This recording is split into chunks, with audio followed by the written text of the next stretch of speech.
I am utilizing the Bit Integrations plugin to establish a connection between these two platforms. Let's go to Bit Integration Dashboard.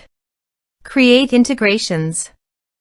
Search and select Bit Form as a trigger. Select a form. Next, search and select Tutor LMS for action. Here give the meaningful integration name as you want. Now click Connect for authorization. Authorization is successfully done. Click Next. Select the respective action as you want. Select the respective course as you want.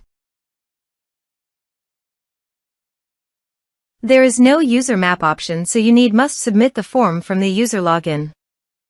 Here is the conditional logic. You can use it if you want. If the condition matches, then the data will be sent. Click Next. Now save the integrations. Now go to your course page. Here I have logged in the user.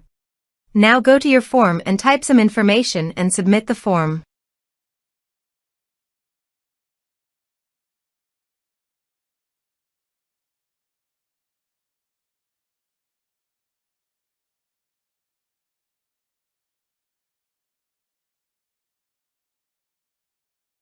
The form is successfully submitted. Go to the course page and check. The course is successfully enrolled. Thanks for watching.